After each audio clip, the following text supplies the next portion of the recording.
বন্ধুগণ কেমন আছেন? আলুর পাতার ভিডিওটা শাকের দেখবেন, চ্যানেলটা সাবস্ক্রাইব করবেন। চ্যানেলটা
নমস্কার বন্ধুরা, মনিকা পল চ্যানেলে আপনাদের জানাই অনেক অনেক স্বাগত। আজ আমি চলে এসেছি এই আলু ক্ষেতে। আলু ক্ষেত থেকে বেশ কিছুটা আলু পাতা উঠিয়ে নিয়েছি। এই আলু পাতা দিয়ে ঘরে গিয়ে আপনাদের সঙ্গে রেসিপি বানিয়ে শেয়ার করব। প্লিজ বন্ধুরা, ভিডিওটি শুরু থেকে শেষ পর্যন্ত দেখার জন্য অনুরোধ থাকলো। এবারে সোজা চলে যাব ঘরে।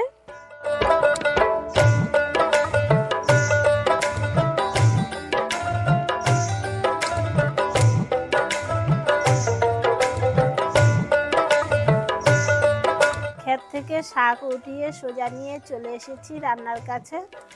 দেখুন, বেশ কিছুটা শাক উঠিয়ে নিয়ে এসেছি। এই শাকগুলোকে এবারে ভালো করে বেছে নিব। এইভাবেই সবগুলো শাককে বেছে নিব। সবগুলো শাক ভালো করে বেছে নিয়েছি, এবারে ধুয়ে নিয়ে আসবো। শাক ভালো করে ধুয়ে নিয়ে এসেছি। এবারে রসুন দুটার খোসা ছাড়িয়ে নিব। বাকি খোসাটা ছাড়াও। বন্ধুগণ রসুনগুলো কেলা হয়েছে, রসুনগুলো মেজে থাকলাচ্ছি। এবারে বেশ কয়েকটা কাঁচা লঙ্কাকে চিড়ে নিচ্ছি। রসুন মেজে থাকলা হয়ে গেল। কাঁচা লঙ্কাগুলো চিরা হয়ে গেল। এবারে উনানটা ধরিয়ে নিচ্ছি।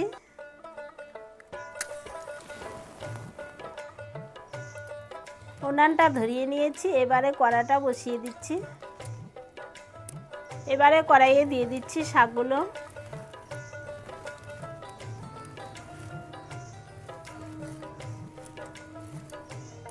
সবগুলো শাক একসঙ্গে দিয়ে দিয়েছি। এবারে দিয়ে দিচ্ছি পরিমাণ মতো লবণ।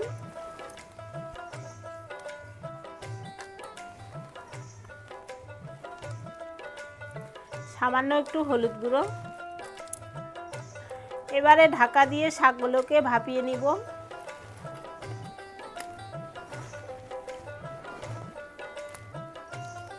কিছুক্ষণ চাপা দিয়ে ভাপিয়ে নিলাম। এবারে চাপাটা খুলে নিচ্ছি। দেখুন কিছুক্ষণ জাল দেওয়ার পরে শাকগুলো অনেকটাই কমে গিয়েছে। এবারে শাকগুলোকে ভালো করে মিশিয়ে দিচ্ছি।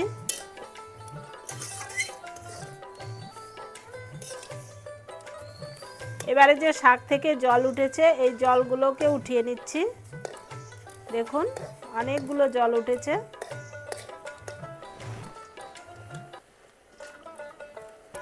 শাকের সম্পূর্ণ জলটাকে এইভাবে উঠিয়ে নিব।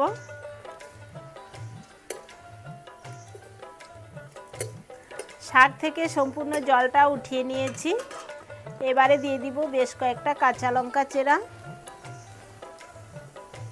কাঁচা লঙ্কাটাকে দিয়ে এবারে শাকগুলোকে ভালো করে নেড়েচেড়ে মিশিয়ে দিচ্ছি।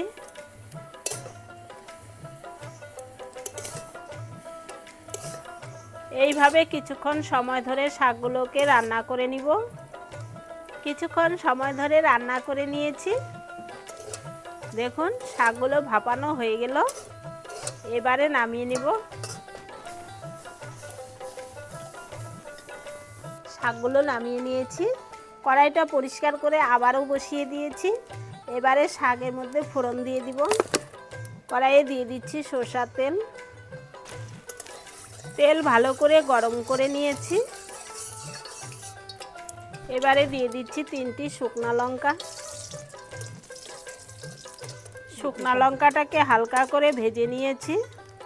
এবারে দিয়ে দিচ্ছি থেতো করে রাখা রসুন। রসুনটাকেও ভালো করে ভেজে নিব।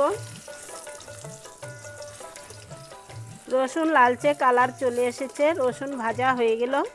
এবারে দিয়ে দিচ্ছি ভাপিয়ে রাখা শাকগুলো। শাকটা দিয়ে এবারে ভালো করে মিশিয়ে দিচ্ছি।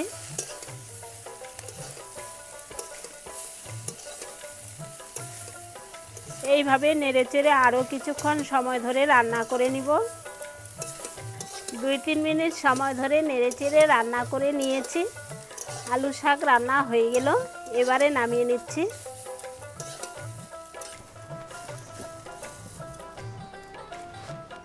তাহলে বন্ধুরা দেখুন আলু পাতার শাক তৈরি করেছি। শাকগুলো দেখুন কত সুন্দর ঝরঝরে তৈরি হয়েছে। এই রকম শাক কিন্তু খেতে দারুণ টেস্টি হয়। আপনারাও এইভাবে ঘরে আলু পাতার শাক তৈরি করে খেয়ে দেখবেন, অসাধারণ টেস্টি হবে। তাহলে বন্ধুরা এই শাক রান্নাটি দেখে কেমন লাগলো অবশ্যই কমেন্ট করে কমেন্ট বক্সে জানাবেন। আর আমার চ্যানেলটিকে একটি লাইক, শেয়ার, কমেন্ট, সাবস্ক্রাইব করার জন্য অনুরোধ থাকলো। আজকের মতো এই পর্যন্তই। আবারও দেখা হবে নতুন কোনো রেসিপি নিয়ে। ধন্যবাদ। আলু ক্ষেতের পাতা শাক রান্নাটা কীরকম হয়েছে দেখবেন, আপনারাও নান্দি হবেন আর লাইক করবেন। যে